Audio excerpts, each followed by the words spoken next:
Hey, our upgrade pace is looking solid right now, but I do think we need to push harder if we want to stay competitive. Here's the report.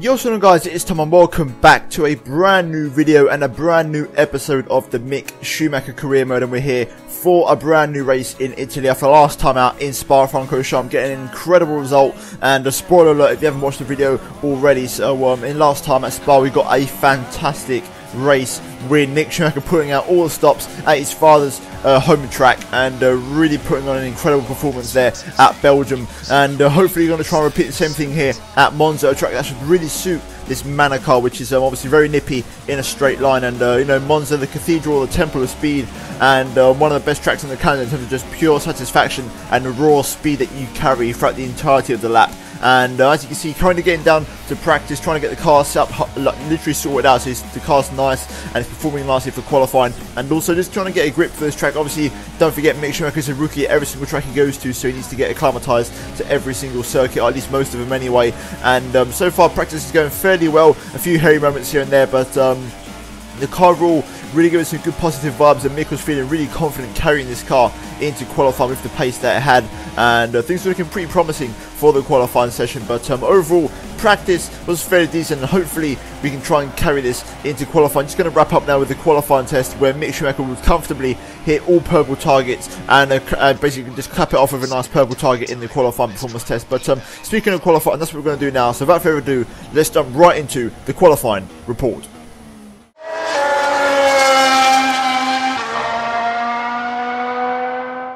So moving into Saturday, it was a beautiful sunny afternoon. However, rain was expected later on in the session, so depending on if Mick gets through Q1 and Q2, there may be some rain in Q3, so we have to wait and see if he can get that far into the session. But it shouldn't be too complicated. The Manor car is now the 5th best car on the grid, and also the car itself actually drives really nice, and it just suits this track to a T. So as you can see in Q1, going out on the soft tyre, actually going for a bit of a harder compound, wanting to start the race on super softs, and coming through the final corner, the Parabolica, going to come across the start finish line. It's going to be good enough for P10. Nothing spectacular on that first lap, even though it's only just over a second off the pace. That is a big gap around Monza, which is a very engine powered dependent circuit, and Mick would actually just scrape through in P14 along with Lewis Hamilton and Sebastian Vettel also opting for the same strategy, just scraping through there in 13th and 16th respectively. But as you can see, now skipping into Q2 and now on the super soft tyre, and the clouds are arriving here, so the rain could be on its way at any moment now, and Mick's actually gone out early in the session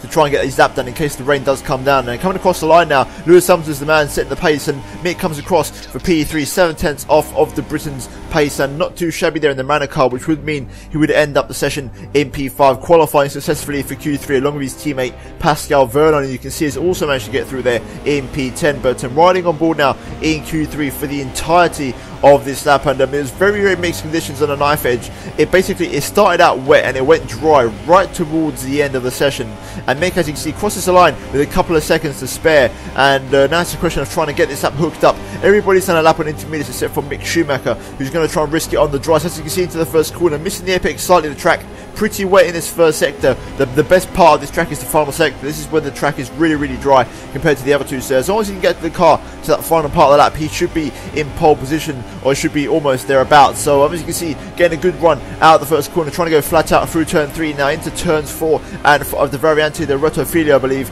in third gear, missing the apex slightly, but not too bad, carrying some semi-decent speed. Bear in mind, we are comparing to intermediate lap times here, not dry tyre lap times, so it's not too bad from Mick Schumacher so far, trying to fight the conditions with this car on slick tyres, and so far doing a great job as to go through both of the Lesmo corners now to the second half, getting the apex nicely, getting some okay traction, a little bit of a snappy rear end there, but just about catches it. And luckily, because of the dry tyres, Mick has the benefit of DRS being enabled as we now propel ourselves down the back straight into the Ascari chicane, or the Ascari section, now down to 4th gear, maybe even 3rd. We're going to dip the nose in, but the grip here much better than the first two sections. As you can see, much more speed being carried here by Mick Schumacher, and now it's just flat out and one more corner to go, the infamous Parabolica corner. So far Mick's looking on target to be right in the mix there for first place with this brilliant strategy course. We now go into the Parabolica at the final corner, 4th gear, good speed through here, trying to pick up the traction now on the exit. Good speed here now going up to 6th gear, just clipping the outside AstroTurf. He's lost the back end and he's ran for a spin right at the death, and that's going to be the end of his Q3 session, and that is going to be the end of a possibility for a pole position, and that's going to be the end of the qualifying. And as you can see, Mick Schumacher picking up P10 just behind his teammate Pascal Wehrlein, and as you can see, only 2 people went for super softs, and they were Lewis Hamilton and Kimi Raikkonen, so they had the exact same idea as Mick Schumacher. Mick was definitely on course to try and at least get 2nd place there, so ultimately a big shame, but hopefully he can try and turn things around on Sunday for the race.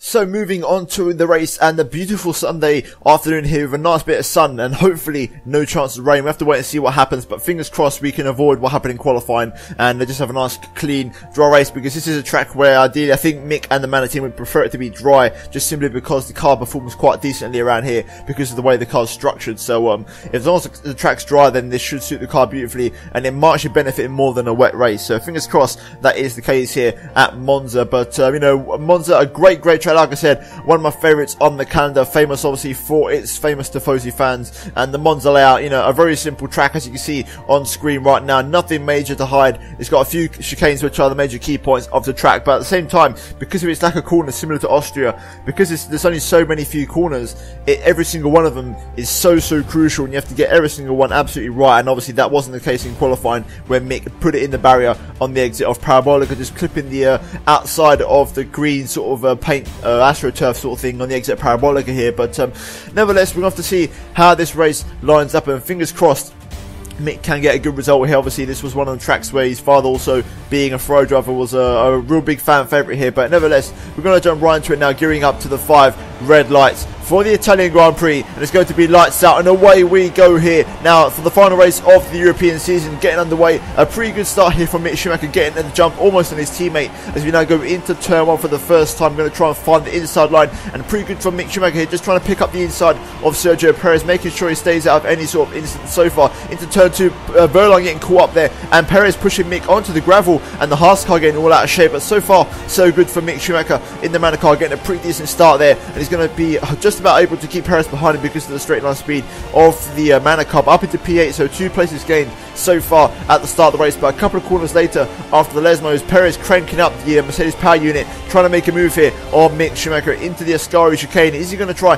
and go up the inside? It's going to be very close side by side, and Mick just holds it around the outside. Lovely there, good defensive driving, and holds on to P8 for the time being. But Perez isn't done yet, and obviously, you know, this game is infamous for a slipstream, and here comes Sergio Perez once again up the inside. Is he going to try and pull off a dive into Parabolica? It's actually 3-1 with the Haas car as well, and Mick just goes around the outside of both of them, running a little bit wide there, but just about pulling it off and holding on to P8 for now. And those two squabbling out behind the Haas and the Force India. The question is, will they both try and attack Mick Schumacher into the first corner here? Look at the speeds we're hitting already, 340 k's, and now Perez and also Grosjean on the soft tire looking very racy. Mick going a little bit defensive, just trying to mark his territory, making sure neither of them make a move, and Mick's going to hold on to that position quite nicely and hold on to P8. And now we can try and focus on the scrap ahead, which involves 4 or 5 cars for around P3, P4, and moving now on to the midway through lap 2. Mick's actually going to get a good run on Vettel, but Vettel just squeezes his German teammate just onto the grass a little bit there. A little bit of a naughty move there from Sebastian, and squeezing Mick Schumacher onto the grass there, but all fair and square in Formula 1 racing here. And as you can see, going later on towards the Parabolica, we still got this beautiful 5-car scrap here, and Mick's going to wait for his moment and try and find the time necessary to pull off a move here, because obviously, you know, you got to be very smart around Monza, especially with the slipstream, because there's very limited overtaking opportunities because of the lack of corners. And here we go, Mick making a move on Sebastian Vettel. Look at the straight line speed of the Mana car, getting past Ricciardo, who's boxed in, and getting past the Williams, and now also the Mercedes. So a 5-car overtake into the first corner. Rosberg trying to fight Mick Schumacher though, but Mick gets him on the brakes, and he pulls off a move and a beautiful overtake there up into P4. So absolutely incredible stuff there from the German driver. And now as we move on to lap 3, Fernando Alonso is out of the Italian Grand Prix, and that's triggered a safety car. So we're only 3 laps in, and we've already had a 4-car multi-overtake, and now safety car. Looking at a replay of what happened to Fernando Alonso here, going now into the middle sector, into the first Lesmo, and there you go, pop, there goes the engine, and it is the end of his race, only on lap 3. So obviously the McLaren Honda power unit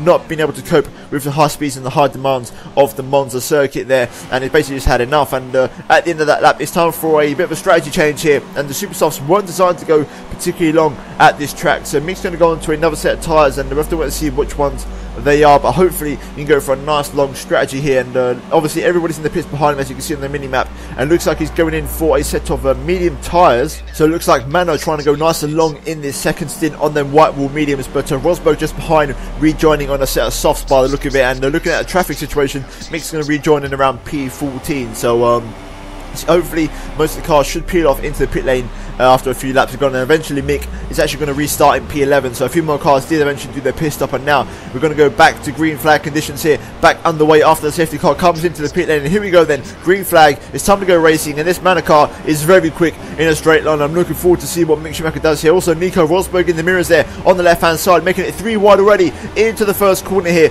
and Van Dorn and Nasr up ahead, almost a dirty move, and now into the first corner, there's contact. Mick's out of control, almost hits Esteban Ocon, just catches the back end, a couple of illegal overtakes there, but just about keeps it on the track. So good driving there from Mick, keeping the car on a straight line, not losing the back end. And I think it was Marcus Ericsson who hit him, and resuming back onto the action, once again, as if nothing happened, into turn 1. Ericsson and Rosberg putting Mick under severe pressure here into turn 4, but Mick's able to just about hold on and do some beautiful defensive driving and keep the pair of them behind him. And now he can try and focus on the man ahead, Stoffel Van Dorn in the McLaren Honda, and obviously his teammate just retiring from the race. So this should be a fairly simple overtake, Mercedes power unit versus Honda power unit into the second Lesmo. But like I said just before, incredible how that incident panned out, and Mick basically, as if nothing happened, basically rejoined just ahead of Ericsson and Rosberg. But now look at this, side by side with Stoffel Van Dorn, getting the move done on raw power. Look at this, Nico Rosberg using Mick Schumacher as a sort of almost like a, I don't know what to call it, like a plough, almost a plough, just to try and clear the cars and try and get past other cars around him. And Mick actually getting a pretty poor exit out of a scotch, allows Rosberg to get alongside him actually, and the Mick's going to be boxed in because of Felipe Nasr up ahead. So Rosberg makes the move up the inside, almost hits Nasr there, a little bit of puff of smoke there. I wonder if he locked up or maybe clipped him, but Mick gets a beautiful little switchback on the exit of the Parabolica. He's going to try and make a move on Nasr, and also Nico Rosberg once again, just like one lap ago, 3-1 with a Sauber in the middle. And look at this, Rosberg and Mick Schumacher dancing out incredibly fiercely here at Monza. But look at this, Mick's got the straight line speed, Rosberg's got the brakes as they go side by side into turn. Rosberg locks up the right front, you can see there, and that allows Mick to make the move and hold on to P6 there. So absolutely incredible action between the two Germans, and both of them fighting out just for German pride and just on track position. But now to lap 11, Esteban Ocon, the man in the lead. Mick's going to try and pick him off for the lead of the race, as everybody eventually came in for their first stops, and obviously Mick did his because of the safety car conditions, and these medium tyres are doing a pretty good job of holding up. And moving on to lap 12, we've got a yellow flag, and it looks like it's in the same section. So Esteban Ocon is actually out of the race now. So Ocon, who was leading just a moment ago, is now out of the race. So his race has gone from basically being the hero to absolute zero, and that's going to trigger the second safety car of the race. And once again, another opportunity for a free pit stop here for Mick Schumacher to come into the pit lane. And the soft tyre is the mandatory tyre, so I'm going to guess he's probably going to come in for a set of softs now, as that is the tyre that you have to run this race. And here we go then into the pit lane. You're going to hit our marks, and Mick goes on to a yellow wall set of soft tyres. And I just want to say, I apologise from this point onwards, no more replay cams, but unfortunately my game actually, I don't want to say it crashed, but it sort of stopped working. I just had a black screen after like midway through the replay cams recording, so I've lost half of them unfortunately. So I do apologise for that, but moving back onto the scene and back onto the green flag conditions now, lap 15, and we've got Hulkenberg, Bottas, and I believe that's Lance Stroll in the lead. So Lance Stroll doing a good job of getting to first place. However, it's short-lived as he comes into the pit lane, and that's going to promote Mick up into P3. And one lap later now, Hulkenberg and Bottas, who are in first and second, also are going to come into the pit. As you can see, they peel off onto the right-hand side, and that's going to promote Mick Schumacher into first place on a fresh set of soft tyres, setting a personal best lap of the race. So it's basically a case of just Mick turning and turning laps at a consistent pace. Hulkenberg there, the man on the move now on lap 20, but Mick doing a good job of just making these soft tyres work, and eventually in lap 22 Mick would come in for his final stop of the race. And the original strategy was to go into another set of soft tyres, but he decided to stretch it out 1 or 2 more laps because he had the grip, and he's actually going to come in for a set of super soft tyres because rain is not expected, even though the track is starting to cloud over slightly. And obviously it's going to be overtaken by a few cars, especially those on the mediums, but hopefully on the super softs around the track where you can slipstream, Mick should be able to get the jump on hopefully most of these guys, if not all of them, and try and fight for the race win. So here we go, Bottas fastest up at the race, and Mick's going to rejoin right amongst this sort of pack of cars here. As you can see, Bottas and Stroll side by side to turn 1. Hamilton and also Rosberg's going to try and get past on the brakes into turn 1. As you can see, side by side here between Rosberg and Mick Schumacher. Once again, Rosberg, is he going to get a measure of Mick Schumacher? Yes, he does. This time Rosberg comes out ahead, and beats his German countryman, and these two just battling it out all race. Absolutely incredible stuff here. And now on to lap 23. It looks like these two are going to come to blows once again here as we go onto the pit straight onto lap 24. DRS wide open and Mick on the super soft tyres, and the DRS assistants getting an easy move on Rosberg and making the jump into P5 and getting that move done comfortably, and he moves up in position as we move later on onto the lap, and Hamilton and Bottas scoring out a little bit of contact there, and that's going to allow Mick to just squeeze past Valtteri Bottas. So those two are going side by side into the parabolica. Mick just basically a very wily old fox move, just sneaking up past and getting past him, and a fast lap of the race also as Bottas is trying to re-overtake Mick Schumacher, but just about, because of the straight line speed, Mick holds on, hitting 370 k's that time round in the pit straight. So incredible straight line speed here as we now go literally onto the end of lap 25, and now Stroll and Hamilton, almost a repeat of what happened with Bottas and Hamilton. More contact this time round, but not as bad as last time, but these two side by side through parabolica, and Mick sizing it up for a very sneaky move once again onto the pit straight, waiting for the DRS to become available here. And look at this, 3 wide between 3 Mercedes powered cars, and look at the straight line speed between all 3 of these guys. Now as we go into the first corner, Mick's going to brake super late on the super softs and pull off the move beautifully there, just about bringing the car down for the apex and getting the move done. A double overtake for P2 there, and he's only got one more car, and surprisingly it's Nico Hulkenberg in the Force India, and a fast lap of the race now on the last lap of the Grand Prix, and Hulkenberg's been re-overtaken by a lapped Marcus Ericsson. So once again Ericsson getting himself involved in this Grand Prix. It's incredible how this has all come full circle and everybody is involved in a scrap. But now on the last lap of the race, there is Nico Hulkenberg on medium tyres, and Mick on a fairly fresh set of super softs. Can he try and pull off the move on once again his other German countrymen? So all the Germans here dancing out with Mick Schumacher today, and Hulkenberg pulls off a beautiful move on Marcus Ericsson into chicane. Ericsson just holds up Mick a little bit through that section and costs him a little bit of time. A beautifully timed overtake from Hulkenberg, and it looks like that move alone might have just given him the win, as Mick is going to try and catch him along the line. Is it going to be enough? Not quite, and Hulkenberg brings it home for an incredible win at the Italian Grand Prix, and it's a 1-2 for German drivers, with Mick bringing it home in second place. And after first place last time out in Spa, a second place in Monza, Mick really putting on a performance here, and a testament to how good the Manor car is actually getting. But look at this, the man of the moment, Nico Hulkenberg, pulling off a shock result. Last time it was really shocking when Mick Schumacher managed to pull one out of the bag, and we've had a second shock in a row with Nico Hulkenberg winning. So a couple of incredible results here in the world of Formula 1 in the 2016 season. But look at this, looking at the podium here, 2 absolute people you would never believe would be on the podium, and then Lewis Hamilton, who is the person you would expect to be on the top step of the podium there. But an incredible race here with everybody dancing it out, and there's some great battles, especially one with Nico Rosberg. But Hulkenberg ultimately putting off the masterstroke strategy and becoming the victor of the Italian Grand Prix. So a well-deserved 25 points for him, and an incredible performance, and the first time he's ever been on the podium. So there you go, how about that for a stat, and one that's been long overdue from a guy like Nico Hulkenberg, who's such a talented driver. But looking at the final race results, you can see that it's a 1-2 for obviously the 2 Germans. Hulkenberg starting from P11 quite surprisingly, with Hamilton in 3rd and Lance Stroll there, good job from him in P4, Bottas in 5th, Rosberg ultimately finishing in P7, and also Pascal Wehrlein finishing exactly where he started, with both of the Ferraris in 8th and 11th. So very disappointing for those two in their home race. And then on the Drivers' Championship, Mick Schumacher up into 3rd place now. So could he challenge for the championship? He's 50 points off Lewis Hamilton, so it's a long ask, but could he do it? The Manor car is improving a lot, so we'll have to wait and see. And looking at the constructors, Manor hold P4 comfortably just behind Ferrari and ahead of Williams there. So quite a big gap now between Manor and Williams starting to build. But nevertheless, guys, that was round 13 of the season for the Italian Grand Prix. And if you guys did enjoy it, then a thumbs up would be greatly appreciated. And also, if you could subscribe to my channel, that'd be also absolutely fantastic. And if you did miss any of the videos on the screen right now, then do urge you to go check them out if you haven't done so already. But nothing more to say, guys. Just a massive thank you for watching, and I'll see you in my next video very, very soon. So from me, it's goodbye.